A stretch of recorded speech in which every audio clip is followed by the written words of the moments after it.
Good morning student, class 9। आज हम आपको एकांकी संचय, ये जो आपकी बुक है, अभी तक हमने आपको साहित्य सागर पढ़ाई थी और आज हम आपको एकांकी संचय पढ़ाएंगे। एकांकी संचय में सबसे पहले हम एकांकी के बारे में समझेंगे कि एकांकी क्या है। एकांकी को समझने के लिए सबसे पहले हमें ये देखना पड़ेगा कि गद्य गद्य यानी कि गद्य की बहुत सारी विधाएं होती हैं। गद्य जो स्टोरीज होती है उनकी कई सारी शाखाएं होती हैं, कई सारे पार्ट्स होते हैं, जिसमें कि आपका आता है उपन्यास, आता है नाटक, आता है एकांकी है, रिपोर्टाज है, संस्मरण है, रेखा चित्र है। बहुत सारी गद्य की विधाएं होती हैं, जिसमें से आपकी एकांकी भी एक गद्य की विधा है। एकांकी जो होती है वो एक तरीके से नाटक की तरह ही होती है। नाटक जो होता है वो काफ़ी बड़े रूप में होता है, उसमें बहुत सारे पात्र होते हैं, बहुत सारी छोटी छोटी बीच बीच में कथाएं होती हैं। स्टोरी में भी अंदर बहुत सारी स्टोरियाँ चलती हैं, कथाएं यानी कि स्टोरियाँ। तो बहुत सारी नाटक में बहुत सारी छोटी छोटी कथाएं यानी कि स्टोरियाँ रहती हैं, पर एकांकी जो होती है वो एक ही विषय को लेकर चलती है, छोटी होती है और साथ ही उसमें क्या होता है, पात्र यानी कि कैरेक्टर्स जो होते हैं वो बहुत कम ही होते हैं, ज़्यादा कैरेक्टर उसमें नहीं होते। और नाटक में बहुत सारे कैरेक्टर होते हैं। तो एकांकी और नाटक एक तरीके से एक सा ही होता है। नाटक को हम क्या कर सकते हैं कि एक तरीके से हम मंच पे प्रस्तुत कर सकते हैं। नाटक भी हम मंच पे प्रस्तुत कर सकते हैं और एकांकी को भी हम मंच पर प्रस्तुत कर सकते हैं। इसमें अलग अलग पात्र दिए हैं, कैरेक्टर दिए हैं और कैरेक्टर के साथ में उनके कथन दिए हैं, यानी कि उनके डायलॉग्स दिए हुए हैं। और आप जो भी कैरेक्टर है, जो भी पात्र है, वो क्या कर रहा है, अपने अपने डायलॉग्स, अपने अपनी बात को कह रहा है। ये है एकांकी। अब हम यहाँ पर सबसे पहली एकांकी जो है वो इस जो आपकी बुक में जो सबसे पहली एकांकी दी हुई है वो विष्णु प्रभाकर की एकांकी है। इसके लेखक जो है वो विष्णु प्रभाकर हैं और उनकी एकांकी है संस्कार और भावना। दो शब्द इसमें आए हैं, संस्कार और भावना। संस्कार और भावना दो अलग अलग शब्द हैं। संस्कार को पहले हम समझेंगे, फिर भावना को हम बताएंगे। संस्कार शब्द से हमारे अंदर जो बात समझ में हमें आती है, संस्कार हमारे परिवार से हमको प्राप्त होते हैं। और संस्कार जो है, जब हमारे परिवार जो है, जब हम छोटे ही होते हैं तो हमें परिवार के द्वारा हमें बहुत सारी बातें सिखाई जाती हैं कि ऐसा करो, ऐसा मत करो, ये तुम्हें करना चाहिए, ऐसा नहीं करना चाहिए। फिर बच्चा थोड़ा थोड़ा बड़ा होता है और फिर जब स्कूल आना स्टार्ट होता है तो जब स्कूल में जब वो आता है तो वहाँ पर उसको शिक्षकों द्वारा बहुत सी बातें बताई जाती हैं। तो संस्कार बच्चे को ज़्यादा समय बच्चा घर में व्यतीत करता है तो ज़्यादातर समय उसको परिवार के द्वारा ही संस्कार सिखाए जाते हैं।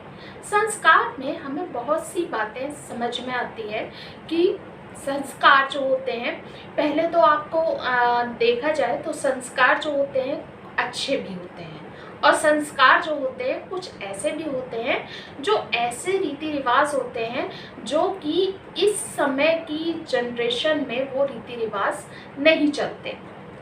अब एक लड़की का एक उदाहरण ले लेते हैं कि जैसे कोई लड़की है और जब वो बड़ी होती है तो उसके परिवार में जो कुछ चलता आ रहा है, यानी कि उसके परिवार में जो कुछ उसने सीखा है, जो कुछ उसके घर में उसके रीति रिवाज रहे हैं, वो सब कुछ वो सीखती है।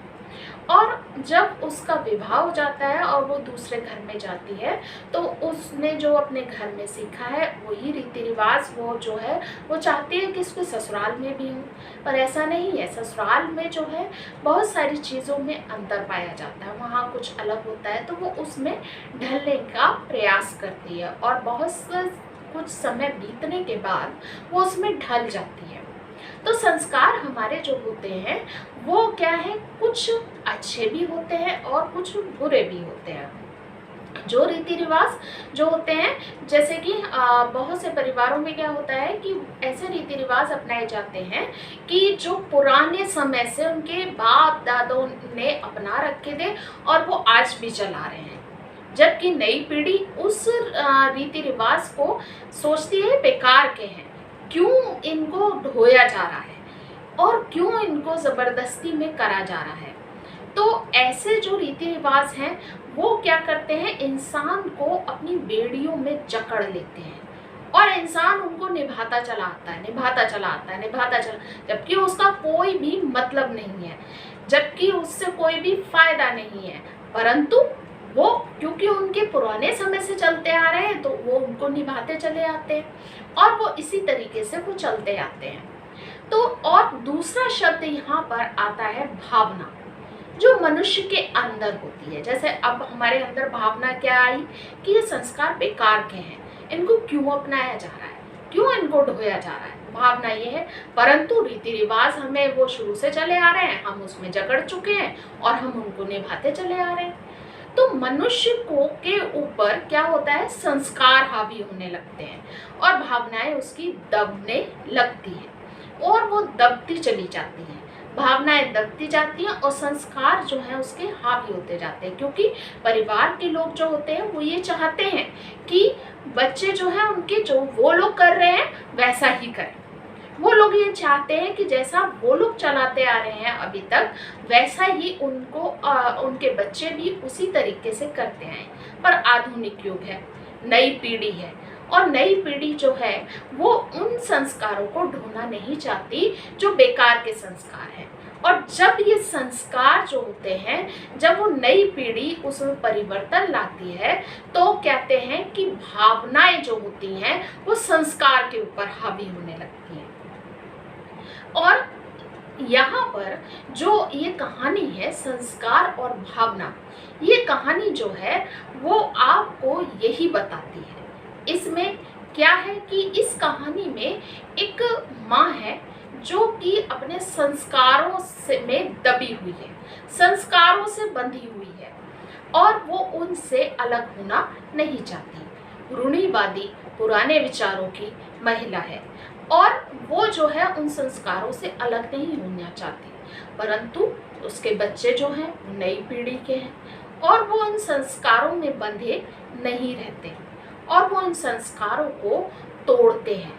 और यहाँ पर माँ जो है वो जब संस्कारों को टूटता हुआ देखती है तो वो बहुत ज़्यादा परेशान होती है और उसकी भावनाएं जो हैं वो कुछ और कहती हैं, पर संस्कार उसको ऐसे जकड़े हुए हैं कि वो उन भावनाओं को जो है वो संस्कार जो है उसके ऊपर भावनाओं के ऊपर हावी होते जा रहे हैं और उसकी भावनाएं जो हैं वो दबती जा रही हैं।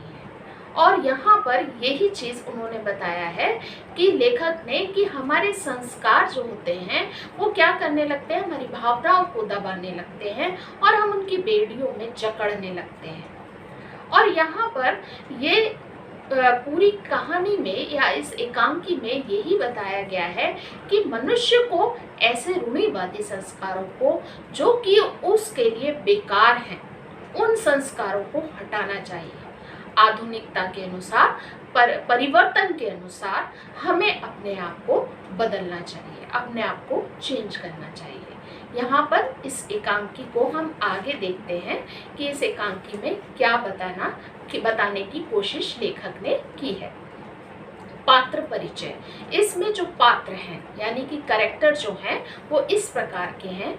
जो है इसमें माँ है, एक माँ है जो कि आपका बताया है कि वो एक हिंदू नारी है और अपने संस्कारों में बंधी हुई स्त्री है।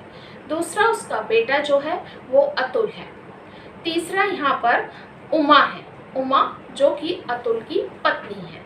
यहाँ पर उसके दो बेटों का इस एकांकी में जिक्र है और एक ये जो बेटा उसका अतुल है वो उसका छोटा बेटा है और इसका एक बड़ा बेटा है अविनाश जो बड़ा बेटा है और उसकी पत्नी भी है और ये अतुल की पत्नी उमा है। यहाँ पर उन्होंने बताया है नौकर है और मिस्रानी है। नौकर यानी कि घर में काम करने वाले और मिस्रानी यानी कि नौकरानी। मिस्रानी शब्द कई जगह आपको आएगा। मिस्रानी का मतलब है नौकरानी। और यहाँ पर उन्होंने बताया है कि जो स्टेज हमने बताया था आपको कि एकांकी जो है वो आप उसको स्टेज पर यानी कि मंच पर प्रस्तुत कर सकते हैं। तो स्टेज पर आप कैसा वहाँ का दृश्य होगा यानी कि स्टेज को आप कैसे सजाएंगे, इस कहानी को शुरू करने के लिए वो यहाँ पर बताया गया है कि स्टेज पर एक मध्य वर्गीय परिवार के घर के आंगन का दृश्य। पूरब की ओर 2 कमरे हैं जिसके द्वार बंद हैं और स्टेज पर एक मध्य वर्गीय यानी कि मिडिल क्लास फैमिली के जो परिवार होता है उसका आंगन का एक सीन लगा हुआ है।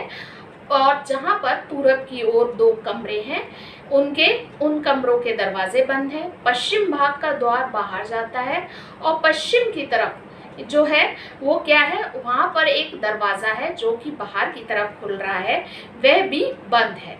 उत्तर भाग में रसोई के आगे बरामदा है। उत्तर भाग में किचन है, रसोई है और उसके आगे एक बरामदा है। दक्षिण में एक बहुत बड़ा बरामदा है जिसका एक द्वार बैठक में जाता है और जिसका एक दरवाज़ा जो है वो बैठक की तरफ जाता है, दूसरा बाहर जाता है।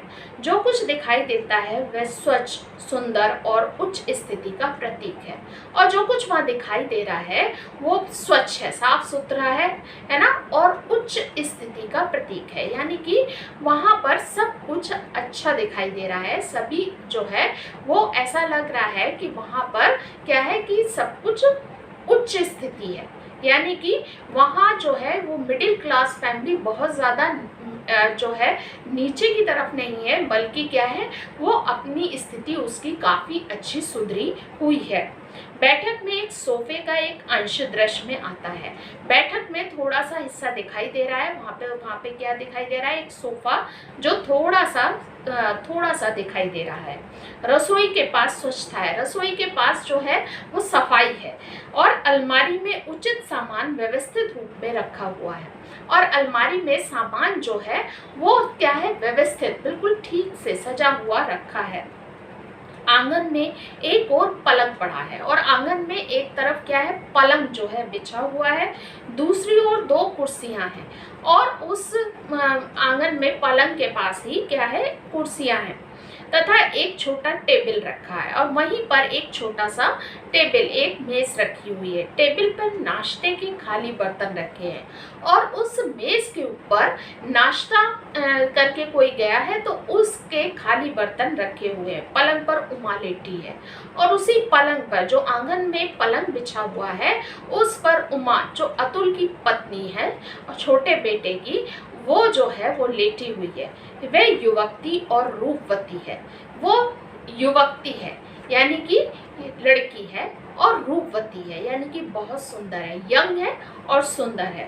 पर्दा उठते समय वह कोहनी पर भार टिकाए शून्य में ताकती दिखाई देती है और जैसे ही पर्दा उठता है तो वो क्या है, शून्य में यानी कि एक टक देख रही है और वो क्या है, और अपना पूरा भार जो है वो कोहनी पर टिकाए है, अर्थात वो कोहनी के बल अपने आप को टिकाए हुए एक टक जो है वो देख रही है। साड़ी अस्त व्यस्त है, साड़ी पहने हुए है और साड़ी जो है वो उसकी इधर उधर हो रही है। कुंडलाकार कर्णफूल है। कर्णफूल केशों में होकर कपोल पर आ रहे हैं और कुंडलाकार कर्णफूल है। कर्णफूल जो कानों में पहनने वाला आभूषण होता है, यानी कि हम कह सकते हैं कानों में पहनने वाले जो हम लोग कुंडल होते हैं, वो जो है वो कुंडलाकार है यानी कि वक्राकार जो है वो उसका क्या है, वो उसका शेप है और केशों में होकर कपोल पर आ गया है। और उसके वो जो क्या नाम है, कुंडल जो हैं वो केशों में, उसके बालों में होकर कहाँ पर आ गए, कपोल पर। कपोल यानी कि गालों पर। यानी कि यहाँ पर आप फिर से देख लीजिए, साड़ी उसकी अस्त व्यस्त है और उसके कुंडल जो हैं वो कैसे हैं, वो कुंडलाकार क्या है, कर्णफूल है। कर्णफूल कहते हैं कानों में पहना जाने वाला आभूषण, है ना। वो कैसा है, कुंडलाकार है ना। और वो क्या है, केशों में होता हुआ, केशों में से, बालों में से होता हुआ उसके गालों पर छू रहा है। ठीक है। आगे एक खुली पुस्तक है, और उमा के आगे एक पुस्तक, एक किताब जो है वो खुली हुई है। तो पढ़ते पढ़ते सोचने लगी है। और वो पढ़ते पढ़ते, अब पुस्तक को जब वो पढ़ रही है और पढ़ते पढ़ते वो कुछ सोच रही है, और सोचते सोचते वो क्या करती है, एक टक देखे जा रही है, सहसा धीरे से फुसफुसाती है। और अचानक से धीरे से वो क्या करती है, फुसफुसाती है, यानी कि धीरे धीरे बोलती है। और वो क्या बोलती है, उमा अपने से बात करती सी, उसके पास कोई नहीं है, वो अपने से बात करती हुई लग रही है। कहती है, जिन बातों का हम प्राण देकर भी विरोध करने को तैयार रहते हैं, एक समय आता है वही बातें हम चुपचाप स्वीकार कर लेते हैं। और वो कहती है कि जिन बातों का हम प्राण देकर भी विरोध करने को तैयार रहते हैं, हम जिन बातों को हम ये सोचते हैं कि चाहे हमारे क्या है, प्राण चले जाएं, जान चली जाए, पर हम इन बातों को स्वीकार नहीं करेंगे। पर कभी कभी क्या होता है कि एक समय आता है कि वह बातें हमें चुपचाप क्या करनी पड़ती हैं, स्वीकार कर लेनी पड़ती हैं। जिन बातों को हम ये सोचते हैं कि हम इन बातों को कभी भी जो है स्वीकार नहीं करेंगे, चाहे हमारी जान चली जाए, हम ये बातें कभी नहीं मानेंगे। पर समय जो है इंसान का कभी कभी ऐसा पलटता है कि हम उन बातों को ही चुपचाप क्या करते हैं, मान लेते हैं। फुसफुसा कर वह फिर पुस्तक देखती है, और फिर ये इतनी बात बोलकर वो क्या करती है, पुस्तक देखने लगती है। यहाँ पर आज हम इतना ही पढ़ेंगे 9th क्लास। आज हमने आपको एकांकी के बारे में बताया, संस्कार और भावना के बारे में बताया, और इससे आगे हम कल आपको पढ़ाएंगे। Thank you.